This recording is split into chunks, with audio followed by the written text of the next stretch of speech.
Spring ball. What are some of the goals you've set? As you said to me coming in, it wasn't the year you wanted last year, but everything is a challenge, right? And everything's a learning opportunity. So what are you working on in spring this year?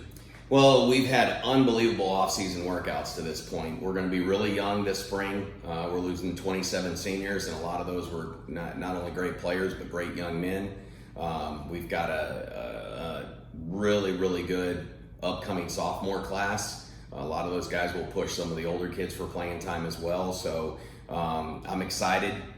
You've been comfortable with AJ Swan, our quarterback, who's now at Vandy for the last 4 years. And so now we're gonna break in a new quarterback and Tanner Savasier. But I'm really excited about him as well. And we're getting a new offensive coordinator. Coach Pierce has stepped down, and so Coach Burnett.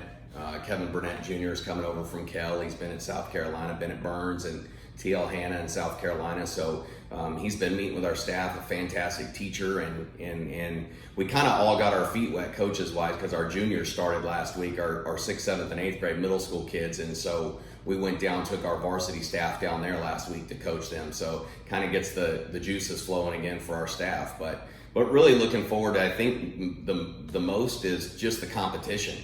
At every position. I mean, I can't right now. I mean, we've got maybe out of 22 starters, I bet you I can pick 3 that I would feel 100% comfortable, like that's going to be that guy's job, and the rest of them are wide open.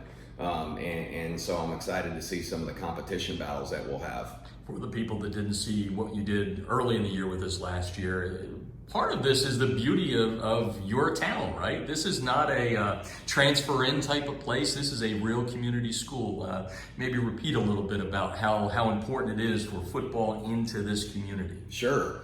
We're not like some of the bigger counties around where you have, apartment complexes every mile and you can pop around and move around and take your pick of high schools. I mean, we have 6 high schools in the county. Kind of where you grow up is where you're going to attend, and that makes it nice, for that matter, that we live in a county. So as much time as you invest in the juniors, like I mentioned, our varsity staff working those guys out last week for the entire week, you get to know those kids and you get to know them, and they're going to be coming through and eventually get to you. So the majority of our junior kids I know by name. I know a lot of their parents by name, as do a lot of our other coaches. And so when they get there as freshmen, you know who you have almost. And so we just don't get a lot of move-ins coming in. We don't get a lot of move-outs going out. So it's unique. It still gives you the small town feel on a Friday night, but it's, you get to know the kids a lot better because they're not shuffling in and out. So you get to know a lot, not only just developing relationships with them, but knowing what's going on in their lives. And I think that's important. And like most states, every 2 years, the governing body shakes things up a little bit. You get a new region and all that. You play at the top level as far as the classification. What do you think about the new region?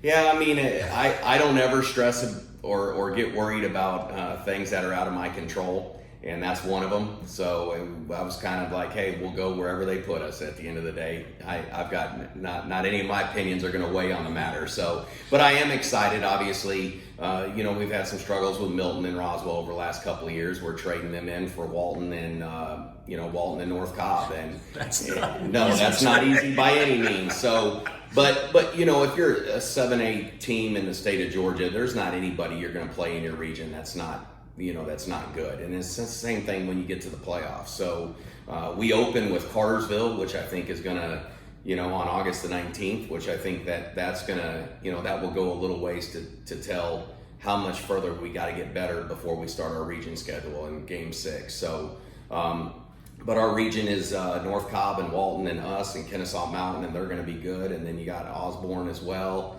which is really trending in an upward. Their coach has doing a good job with them.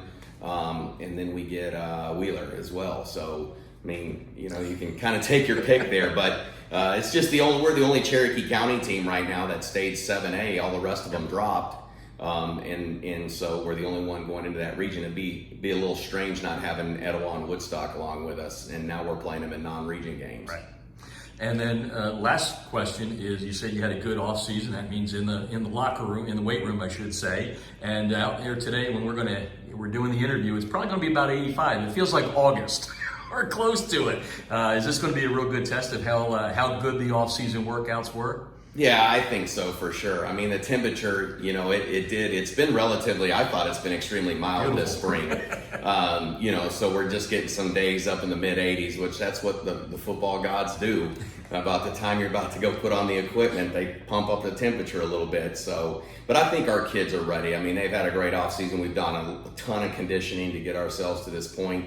And my motto is we try to do the conditioning in the off season so that when we are out in equipment, I don't have to harp on conditioning on a day-to-day basis. And so, and then we get a lot of work in during the summer, obviously. But I'm excited for the spring. We got our spring game on May 20th against River Ridge and up here at our place. And, we'll get an opportunity to see live, how our youngsters perform.